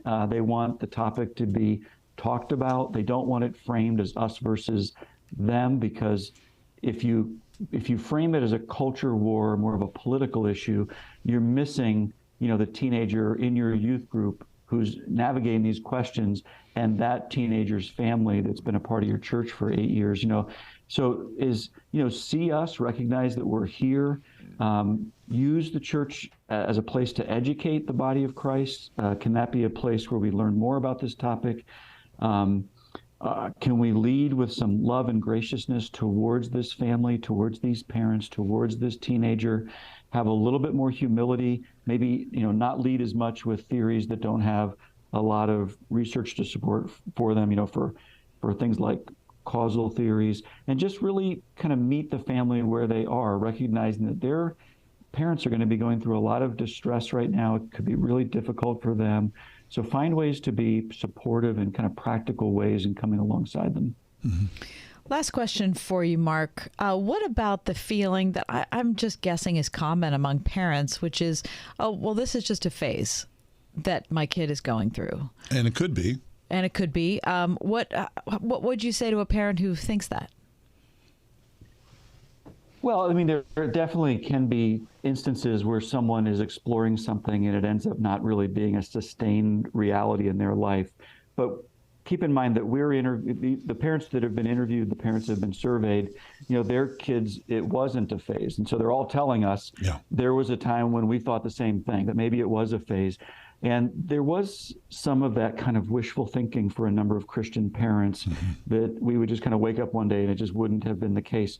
I think that's not as helpful. I think it's more helpful to say, what is it going to look like to love my child? What are they going to need from me this next year, this next 6 months, whatever time frame you can break this down into? How can I come alongside them and support them on this journey? Now, if it ends up being a phase, then it becomes a phase. But you really need to prepare yourself for a longer journey, I think, for most cases. Right. Okay, so just one more thing. So as there is couples therapy, have you seen instances where there is sort of family therapy where parents and child come together? Or is that considered, sort of verboten now where, you're thinking, you're going to try to change my sexuality when I'm telling you this is how I am?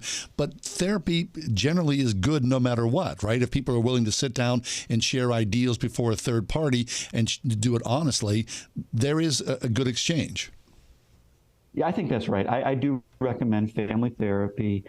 There's some instances, where if you're having a hard time with communication, which we reported, a lot of Christian parents said communication fell off. We could have used some help. Sometimes it's nice to have somebody who doesn't have skin in the game, who can sort of be in the room and help have a better conversation. And that does tend to improve over time. But there just may be a season where that falls off and is more difficult. There may be a time where meeting with a counselor could really facilitate communication when it's become strained, for sure. That's good. Listen, Mark, just really appreciate your attitude, your tone. We need this. In talking about this. It makes it seem like it's not so scary, and that it's something that, it seems like you make me feel like there could be a way forward. And because always the conversation is fraught with such dynamics, it's always so anxious. Yeah. So thank you for your good work on this, Mark. Oh, I so appreciate you having me on and just the chance to talk about it. Thank you both. Sure. The new book is called When Children Come Out, A Guide for Christian Parents. We've been talking to Mark Yarhouse. He wrote this book along with Olya Zaporozhets. So you can find this book wherever you buy your books. Also, Mark's book, Listening to Sexual Minorities. We'll take a quick break. Does This Make Sense? Is next. Nothing in this world beats real life experience. Now, of course, a lot of us have sent our kids to college. There's a lot of classroom work and theory and whatnot. But then, hopefully, there's a day where the rubber hits the road and your kid goes out and spreads wings and becomes part of the real life environment of what it is to earn a living.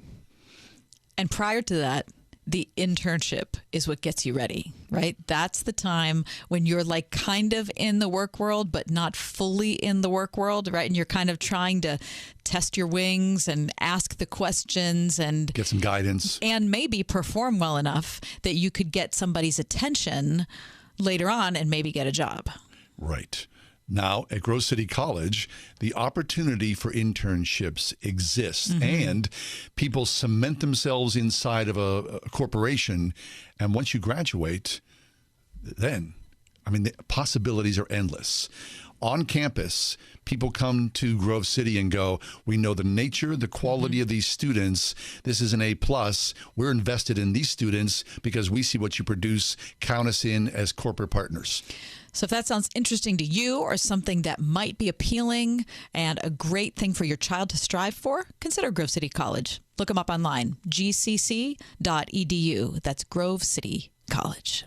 Bachman's Roofing and Solar is your local award-winning roofer. Stop waiting. It's time to inspect your roof and protect your home's #1 asset. With no interest and no payment financing for 12 months, Bachman's Roofing is your easy choice for roofing, gutters, and solar. Did you know Bachman's Roofing is one of the #1 GAF solar integrated roofing installers in the USA? Go with Bachman's. Go with solar and install the roof that pays for itself. Call 412-744-8390 or visit bachmansroofing.com. What is quality?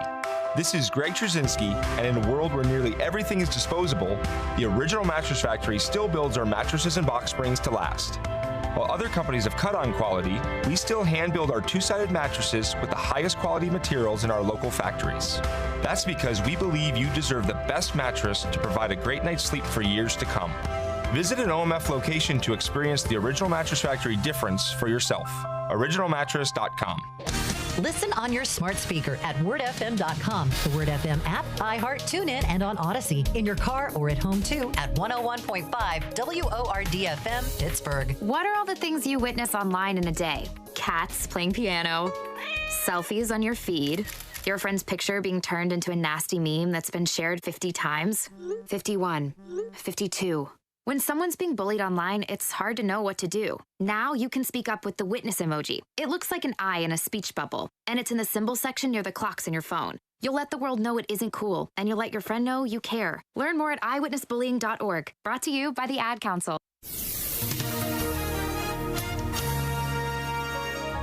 We'll see mainly clear skies for tonight. Expect a nighttime low of 35. Partly sunny tomorrow. Tomorrow's high 53. Clear to partly cloudy skies for tomorrow night with a low of 31. It'll be pleasant Wednesday with plenty of sunshine. Wednesday will reach a high of 62. With your AccuWeather forecast, I'm forecaster Drew Shannon.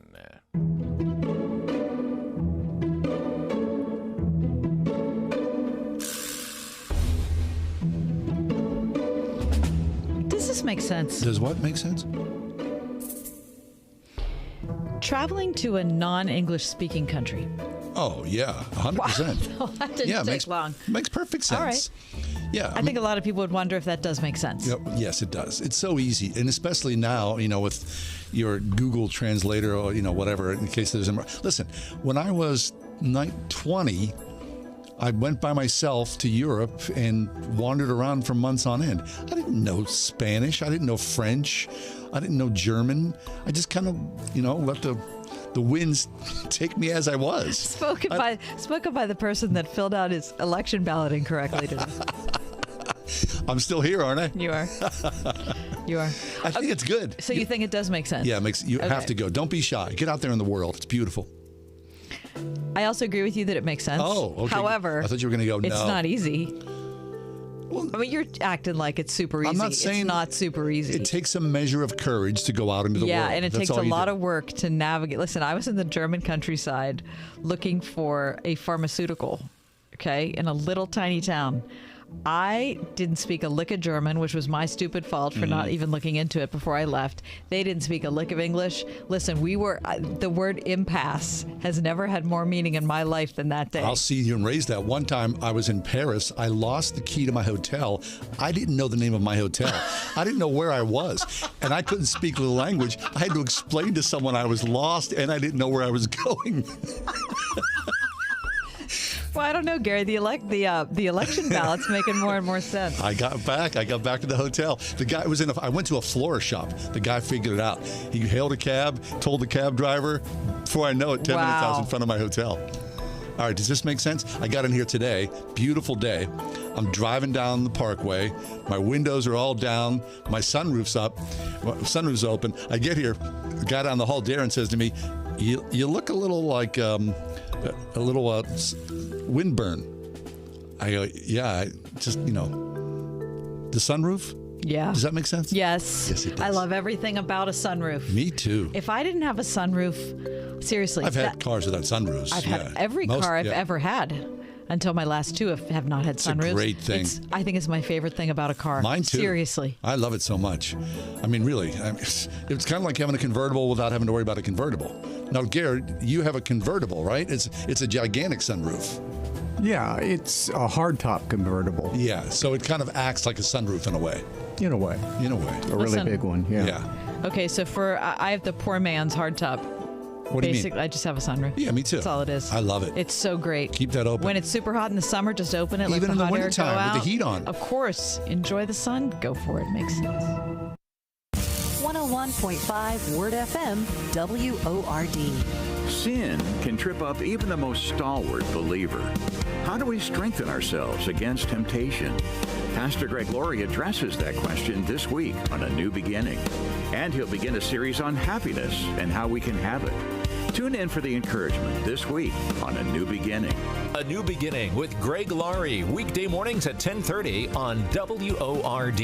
Bedner's Farm and Greenhouse is kicking off the holiday season Saturday, November 19th. It's their Jingle and Mingle Open House. From 10 till 2, enjoy free cookies, coffee, and cocoa as you browse bunches of fresh and fragrant greenery, handmade wreaths, poinsettias, and more. Attend the Make and Take workshop, win Christmas-themed door prizes, plus games, music, a food truck, and plenty of homegrown holiday happiness. Bedner's Farm and Greenhouse in McDonald at bednarsgreenhouse.com. There are many issues in this election, but John Fetterman only wants to talk about one: his support for killing unborn babies by abortion. Sadly, John Fetterman wants to deny the most basic right to life to unborn babies. John Fetterman even supports a federal law that allows unlimited abortion essentially until birth, and he wants to pay for it with your tax dollars. John Fetterman should never be in the U.S. Senate. Mehmet Oz respects life. He supports measures to protect unborn babies and their mothers. Mehmet Oz supports protecting unborn children from painful late abortions, and Mehmet Oz opposes using your tax dollars to pay for abortion. Mehmet Oz will fight to protect life. Unborn babies can't vote, but you can. Please vote for life. Vote for Mehmet Oz for U.S. Senate. Paid for by the National Right to Life Victory Fund at nrlvictoryfund.org. Not authorized by any candidate or candidates committee. NRL Victory Fund is responsible for the content of this advertising. My brother-in-law died suddenly, and now my sister and her kids have to sell their home. That's why I told my husband we could not put off getting life insurance any longer. An agent offered us a 10-year, $500,000 policy for nearly $50 a month. Then we called SelectQuote. SelectQuote found us identical coverage for only $19 a month. a savings of $369 a year. Whether you need a $500,000 policy or a $5 million policy, SelectQuote could save you more than 50% on term life insurance. For your free quote, call SelectQuote at 1-800-940-6161. That's 1-800-940-6161. Or go to SelectQuote.com. That's 1-800-940-6161. SelectQuote. We shop. You save. Full details on example policies at SelectQuote.com/commercials.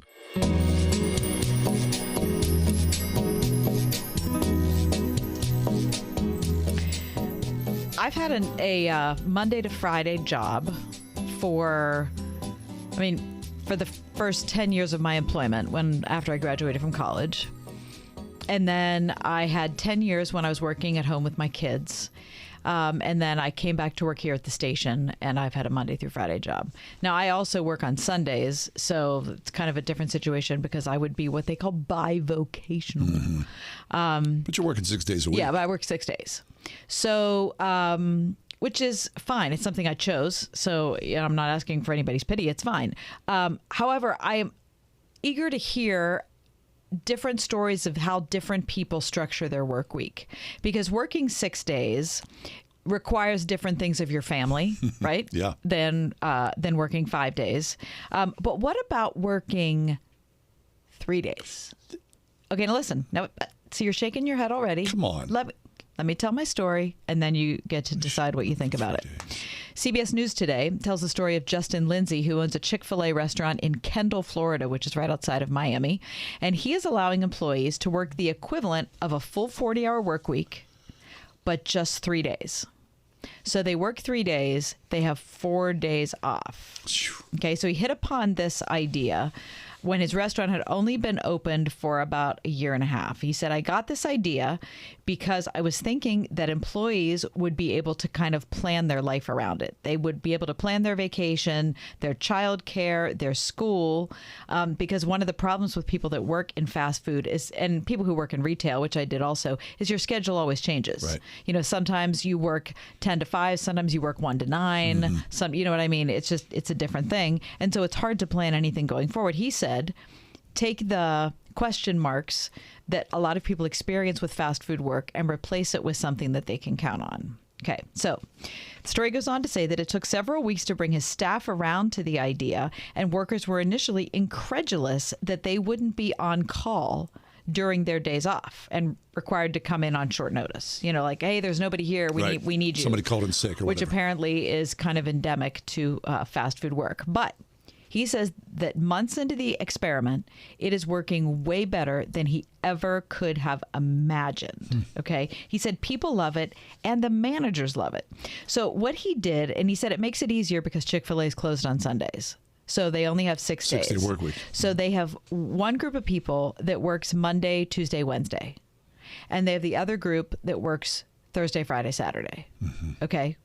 And sometimes they'll switch around because Saturday's the busiest day. And so they don't want to sick the same people with the hardest day. You know what I mean? But Weekends. Those people are work in pods. Okay. So the Monday, Tuesday, Wednesday people are a pod. The Thursday, Friday, Saturday. So it's a closed group in a way. People are a pod. Right. How many hours are you working? 13? 40. You say you're working 13 or 14-hour days on those times. That's a lot of hours. Yeah, it is a lot of hours. He said it can be grueling, but the chief benefit of it, he said, is its consistency. He said the workers know what their schedule is. And he said in the traditional schedule, managers do what I said. Some managers would like work from 10 to 4. And then another manager would work from 1 to 9. So maybe one manager would tell people a certain thing. The other manager would tell people the other thing. That happened to me when I worked in retail. Yeah. And you'd be like, who's in charge here? But that doesn't happen in this situation because the managers are on that same schedule. So they're working 14-hour days right, too, exactly. with your pod. Yeah, with your pod, right? A Chick-fil-A corporate spokesperson said that no other restaurant in the franchise has tried to implement this, but that this particular Chick-fil-A has been flooded with applications since it started. In 1 week, the restaurant got nearly 430 applications for one position, and he pays $15 to $17 an hour. That includes health benefits. Whoa. 3 days a week with health care included. His one restaurant pulls in $17 million in sales a year. Wow. Well, yeah, sure. It sounds great. And wait, that's double the average for a single location in Chick-fil-A. So what's it like when you're showing up, at the end of that shift on the third day? People have to be out of their minds. You have to be exhausted. I bet you'd be really tired. Right. So how do you think that you would respond to that if you were one of those people? Well, when you paint it like that, you kind of think, I'd like to try that. But my big response is probably on that day, the first day you're off, you're probably just a puddle and you don't want to even leave the house. So if you were in the Monday, Tuesday, Wednesday pod, on Thursday you'd be I'm not going out. anywhere. Yeah, I'm going to sleep for 14 hours. Right? I mean, It only makes sense. Gary, what do you think? How would you respond to a 3-day work week? Well, the 13, 14 hours is a bit tough. But, of course, lately I've been doing that 5 days a week or more. But you can do it. I guess you can do it. Plus, you're working but would you fast like food. it? Would you like to work? I don't think I'd like 14-hour days, 3 days a week, every week. I guess it's because they have the 6 days that they split evenly. Right. That they do the 3. 4 days, a lot of people do that. And 10-hour days, 4 days a week? Yeah. That sounds that's pretty nice. Manageable. Yeah, that sounds pretty good. I think a lot of nurses do that. Okay. They'll work a 10-hour shift or a 12-hour shift and make it into a 4-day week. Why don't we do your show 1 day a week, 10 hours? Great, just all day. We'll just talk for 10 hours. That'd be great. That'd be crazy. I don't know. He says in here. But the average age of a fast food worker is, what do you think? Right? Well, I don't know. I mean, if you're 30 or 20, that's one thing, as opposed to if you're 60. I agree, but if you're making $17 an hour and you've got health benefits, that doesn't limit it to someone who's 16. No, of course not. Right? You see older people working fast food jobs. Seems like a really good. Okay, so he says we have a manager who's from Scotland. He's taken 2 trips back to Scotland this year, and he still has PTO available. He said another manager we have was able to graduate from the University of Central Florida thanks to her 3-day schedule, and she's keeping it up because she wants to get a master's. Now, another thing he said that, anybody's going to appreciate when you hear this from your manager, he said, your time doesn't belong to me because you work for me. It's your time. He said, when I was a worker and was reporting to a manager, I made that mistake. I sacrificed time with my family for the business. That time's precious. Believe me, you can't get it back. Right. Okay, so I wonder, so this is one ownership at one Chick-fil-A. And it's the only one currently, according to CBS News, that's doing this. Right. Now, of course, haters are going to hate. People love to hate on Chick-fil-A, don't they? Oh, are you kidding I mean, what the me? heck? But if it works for these guys, yeah, why not? What the heck? I mean, and the proof's in the pudding. He applies for one position, he gets hundreds and hundreds of applicants. And People how want about to do he's this. pulling in $17 million a year in sales, which is double the $8 million a year average for a single location. Yeah. You know what? I've worked a lot of jobs. I've never worked fast food. I was going to say, but did you ever work long days like that where it had... yeah, sure. I mean, as a waiter or bartender, I'd work double shifts. But not getting 4 days off. You wouldn't do it with it. You were, whatever. You're just trying to get as much work as you can. Right, you're cranking. That's all. I feel like, I was a recruiter for a long time, and that's kind of how recruiting works is because it's event-based, you work really, really, really hard on a project. And then things settle down. Yeah. Do you know what I mean? And Yeah. so you'd just work and work. You'd work day, night, weekends, whatever, until an event happened. And then once the event was over, you'd have some time off. Be done. And I don't know if that was because that was in a formative time in my life. It was right after college. I liked working that way. Sure. Because I like to work and I like to really get involved in an event that goes on and on, that requires a lot of attention. And then it's kind of nice to be able to have, I think I would like the 3-4. Here's the thing, right? Now, because of the pandemic, every sort of like what we would have considered, especially growing up, when we grew up, any screwball idea about showing up for work, we would consider screwball. Now, of course, is being at least tried, implemented, because a younger generation looks at the way that we worked, how long we worked, and how much. So they go, I'm not going to do that. So employers have to make an adjustment, one form or another. Right. Well, it'll be interesting to see if the Chick-fil-A closest to you starts something like this. If you Maybe you work at a Chick-fil-A, or maybe you have a family member who does. I wonder if that's going to be something that gets spread to other franchises. I'll say this. Remember, during the deepness of the pandemic, Chick-fil-A was being lauded because the drive-through lanes were the only things that were open. You flew through there. Things have changed. My Chick-fil-A, the wait in the drive-through lane is much, much longer than at the height of the pandemic. Interesting. Yeah. I don't know what that means. In 10 years, we will all have personal robots. Right. Yeah, robots are going to take care of fast food. I got to be honest with you. I have no interest in universal income. I have no interest in having a personal robot. Can I say that publicly? I just don't. Sign me up. I don't want one. You want a personal I'd be robot? Happy to have one. Why? Why do you want a personal robot? To do the things I don't want to do. What, like put the right date on your ballot for this election? I'm waiting for the talk show version. Oh, that's going to be... Give me a couple of those. Stimulating conversation. All right. We're going to take a break. Yeah. When we come back, let's find out how much you're going to pay in taxes for the Powerball jackpot that's coming up. It's, I think, $1.9 billion. Probably by the time it'll be $2 billion. That's crazy. Who's going to do that? Hi, I'm Al Abaroa, founder of Knight Strategic Wealth. Inflation is a problem, markets are volatile, and the risk of running out of money in retirement is real. That's why I love annuities, and you should too. Your financial advisor doesn't want you to know that with our annuity strategy, when the stock market goes up, you earn a market-linked return that locks in every year, and when the stock market goes down, your annuity won't lose a dime. There are no unnecessary fees, and it works for your investments, money at a brokerage firm, or even money at a bank. It's simple, it's safe, and you should only invest if you learn the facts. And that's why savvy investors work with us. Want to learn more? Text FREE to 833-898-0500, and we'll send our retirement readiness kit directly to your phone right now. If you want to use safe, low-fee annuities to build a retirement portfolio that will go up with the market and never lose money, get our retirement readiness kit today and see how this strategy can help secure your future. Text FREE to 833-898-0500. Text FREE to 833-898-0500.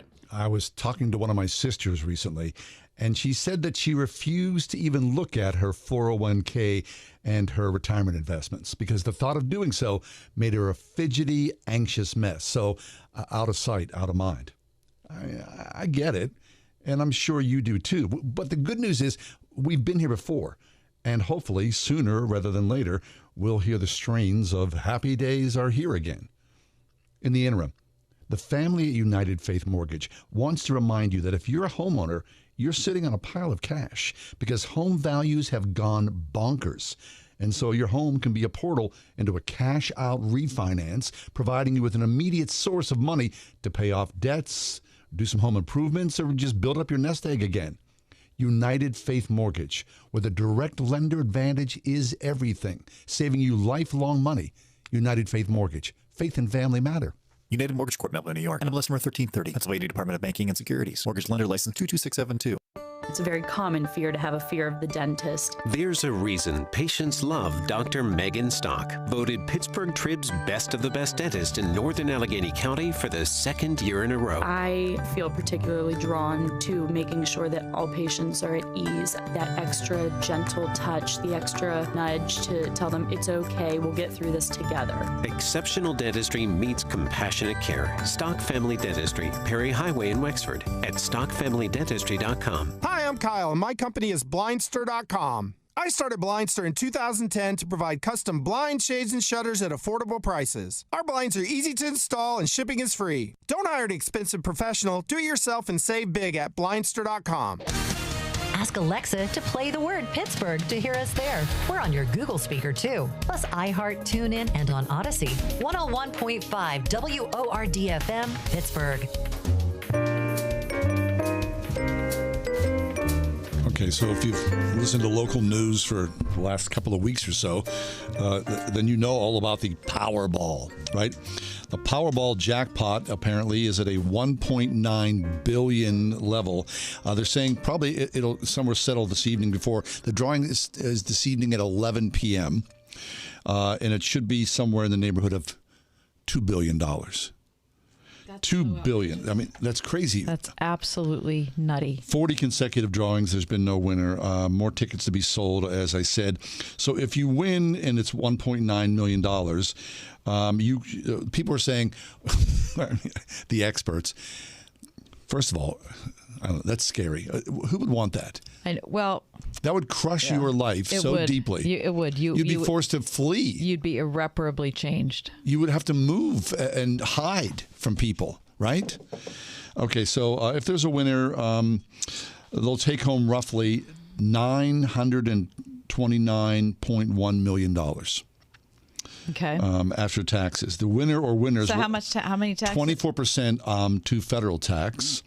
And then additional taxes when they file. Of course, so it'll put you in the top federal tax bracket. You think? That there are state taxes. 14 states do not levy tax on lottery winnings, and winners in other locations could pay as much as 10.75%. Pennsylvania, I think it's let me see. Here's a little list. Pennsylvania is 3%. Of lottery tax. All right. So 24% federal, 3% state, plus local tax, right? Mm-hmm. Your local tax, your borough or your township, or they're going to take a scoop as well. Right. I don't know. But you're getting $2 billion. The heck? Yeah, that's a lot of cash. I mean, good grief. It's not worth it. I don't think it's worth it even a little bit. No, your life has changed forever and ever. Right. But, for somebody out there listening to us who can't pay their rent, who lost a job or whatever, they're thinking, you know what? It's a heck of a lot better than where I am. Right. What do we read about? What countries is this? They're putting AI to look at local tax. Is that Australia? That they're saying we're going to put AI on casinos. Yeah, to look at problem gamblers. Right. I mean, every time you see it here in a lotto ad, they've required by law to say 1-800, problem gambler. Which is so. But look at our country. I realize that is required by law, but is that the most ridiculous thing? Yeah. So because they spend 59 seconds. Exactly. So it's a huge ad talking about how great gambling is and how you can do this and that, and everybody's beautiful, thin, wealthy, wearing sequins and looking fabulous, and at the very end it says, by the way, if you have trouble, and that's 99.9% of the people are just right. Okay, have you been to the casino yet? No. Remember, how long has the casino have you been around? to the casino? No. Okay. Have you? Oh, Yes. you went and saw Gladys Knight. Yeah, I think it's been there 10 years. Mm-hmm. When it first happened, we had guests come on to talk about it, and we said we're going to go down there one time and check it out. We've never gone down. No. I have no desire. Me either. At that time, I believe, was Ed Rundell governor? I think he was when it passed. Anyway, it was going to be the answer to everything. Right. Remember? Oh, my property taxes were going to disappear, Property right? tax, everything was going to be fixed. Has anything changed? If we just allowed gambling, all of the problems of the average Pennsylvanian were going to just go up. Now it's smoke. weed. Exactly. Right. So now we need weed. So the sin taxes, what are they doing for us? Not a whole heck of a lot. Okay, so Where's Nick Perry? I did go to the casino a couple months ago to see Gladys. Yeah. I love Gladys Knight. Did you on the floor? Yes. And you gambled? Did not gamble. What's it like? But I went on the floor and just looked around. Okay, we walked around for a good amount of time. We saw Gladys first and then Did you have a meal? Went and hung around. We had a very good meal. Did you? And the restaurant that we ate at, the restaurant at which we ate, beautiful view of the river. Mm. I mean, just a really, really lovely place. Was the meal cheaper than, Nope. Oh, I always thought the food would be a little less. Nope. Okay. No, the food was not cheap, but the food was very good. Mm-hmm. Anyway, the concert was good. Gladys was in fine form. No pips. Nope, she was pipless. When we went down to the floor, this is my initial impression is it is gargantuan. The casino itself.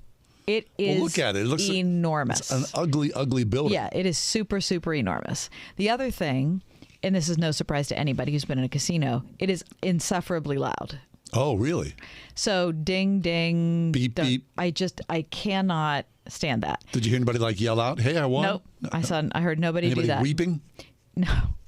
No. But instead of any of those things, I saw literally hundreds of people sitting in front of slot machines, blankly, just hitting like the space bar on a computer. I mean, there's no pulling of the lever. There's no pulling of the lever. Is it a pressing of the button? Right. It's just a little tiny button. Beep. And, Beep. You can just reinvest whatever whatever reinvest is a loose term. You're saying slot? These are slot machines. These are slots. Basically. You just reinvest whatever you win. So there's no like big payout. There's no. Wait, like when people win, doesn't it go? Unless you can choose to just keep playing. Do you get a slip of paper or something like that? I guess so. I didn't stay around enough to see that. I went and watched craps. We went and watched roulette. Blowing someone's dice. Yeah. Like your guys and dolls. Talk about the ultimate. Yeah. Like that. There's no skill whatsoever. The roulette thing. Right? No, there's none. There's absolutely. But there's also poker rooms, right? There are poker tables. We went and looked at poker tables. Yeah. Now they don't really want you to watch. No, of course not. A poker table. But of course I was kind of looking. Anyway, it was incredibly full. And it was full of people of all ages. Interesting. And wearing all sorts of different things. There are people wearing nice clothes and there are people in sweats. And they're smoking too, right? You're allowed to smoke in the casino? I didn't see anybody smoking. Oh, I thought you were allowed to. I didn't see anybody smoking. Anyway, it was interesting. Very much so. Yeah. I wonder if there's a chapel at the casino. A chapel? Yeah, a place to go. I need to go pray. I mean, there are chapels in odd places. Yeah. Chapels in airports. Right, hospitals. Of course, there's chapels in hospitals. You think there'd be a chapel in the casino? It's a good idea, John. Yeah, just... The Ride Home with John and Kathy, a production of Salem Media Group. This is Jerry Boyer for townhall.com. We are in the midst of what is properly labeled a bottom-up election. Legacy media keeps pushing narratives from the top down.